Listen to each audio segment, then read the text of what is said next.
வணக்கம் மக்களே. இந்த உலகத்தில் இருக்க மக்கள் யாருமே பார்த்தீங்கன்னா, அறிவாளியும் இல்லை, முட்டாளும் இல்லை, உயர்ந்தவங்களும் இல்லை, தாழ்ந்தவங்களும் இல்லை. இது எல்லாமே நம்ம அவங்க மேலே வச்சிருக்கக்கூடிய எக்ஸ்பெக்டேஷன் மூலிமா, அவங்களுக்கு வரக்கூடிய பிலீஃப் சிஸ்டம் மூலிமா தான் அவங்க அறிவாளி ஆகிறதும், முட்டாள் ஆகிறதுக்கு இது எல்லாமே. இதுக்கு பேர் தான் பிக்மேனியல் எஃபெக்ட்னு சொல்கிறாங்க. இந்த எஃபெக்ட்டை ராபர்ட் ரோசன்தால் தான் கண்டுபிடிச்சார்.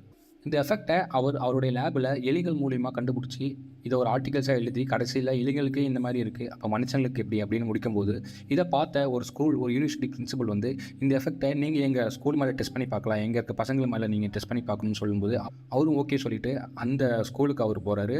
அந்த ஸ்கூலில் இருக்கக்கூடிய ரேண்டமாக ஒரு கிளாஸ் ரூம் அவர் செலக்ட் பண்ணி இருக்க அந்த கிளாஸ் டீச்சர்கிட்ட, இங்கே பாருங்கள், நான் உங்கள் ஸ்டூடெண்ட்ஸ் கிட்ட ஒரு ஐக்யூ டெஸ்ட் நடத்த போகிறேன், இந்த டெஸ்ட்டை நீங்கள் உங்கள் ஸ்கூல் பசங்க எல்லாருக்கிட்டையும் கொடுங்க, நீங்கள் இந்த டெஸ்ட்டை முடிச்சு அந்த ரிசல்ட்டை என்கிட்ட கொடுத்தீங்கன்னா உங்கள் பசங்களில் யார் பார்த்தீங்கன்னா அடுத்து வரக்கூடிய டெஸ்ட்டில் பார்த்தீங்கன்னா யார் பிரில்லியன்ட் ஸ்டூடெண்ட் நான் உங்களுக்கு சொல்லுவேன் அப்படின்னு சொல்கிறாங்க.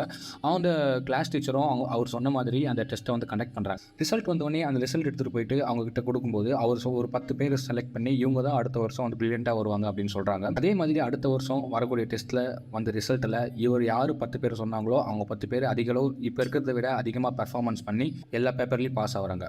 இதை கண்டு அந்த கிளாஸ் டீச்சருடைய ராபர்ட் ரசன்தலை கூப்பிட்டு, இது எப்படிங்க பண்ணீங்க, நீங்கள் எப்படிங்க முன்னாடியே கண்டுபிடிச்சிங்கன்னு கேட்குறாங்க. அவர் அதுக்கு சொல்கிறாரு, நான் எதுவுமே கண்டுபிடிக்கலங்க, நான் சும்மா ரேண்டமாக ஒரு 10 பேரை தான் செலக்ட் பண்ணி சொன்னேன். நீங்கள் இந்த 10 பேரை நான் சொல்லும்போது அவங்க மேலே வச்சிருக்கக்கூடிய எக்ஸ்பெக்டேஷன் மூலிமா அவங்களை நீங்கள் வேறு விதமாக ட்ரீட் பண்ணியிருப்பீங்க, அவங்கள ஒரு புத்திசாலியாக ட்ரீட் பண்ணியிருப்பீங்க, அவங்கள ஒரு அறிவாளியாக ட்ரீட் பண்ணியிருப்பீங்க, அவங்களுக்கு சொல்லிக் கொடுக்கும்போது கூட நீங்கள் ஒரு பெரிய பாசிட்டிவோட தாட்டில் தான் சொல்லிக் கொடுத்துருப்பீங்க.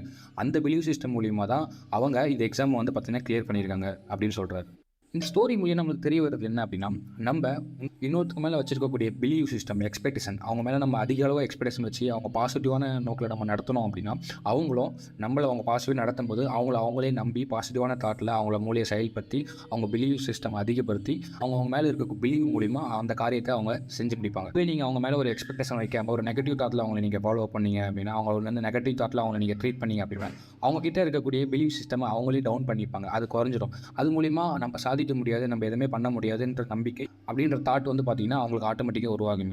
இந்த உலகத்தில் நம்ம எப்பயுமே பாசிட்டிவாக இருக்கணும், நம்ம பாசிட்டிவாக இருந்தால் நம்ம ஜெயிக்க முடியுன்ற நம்பிக்கை நம்மளுக்கு இருக்குது. அதே மாதிரி நம்மளை சுற்றி இருக்கவங்களையும் நம்ம பாசிட்டிவாக ட்ரீட் பண்ணி அவங்க மேலே ஒரு ஹை எக்ஸ்பெக்டேஷன் வச்சு அவங்கள ஒரு பாசிட்டிவான தாட்டில் நம்ம அவங்கள நடத்தணும், அவங்ககிட்ட பேசணும், அவங்ககிட்ட பழகணும் அப்படின்னா அவங்க மேலே இருக்கக்கூடிய பிலீவ் சிஸ்டம் அதிகப்படுத்தி அவங்க கண்டிப்பாக வாழ்க்கையில் ஜெயிப்பாங்க.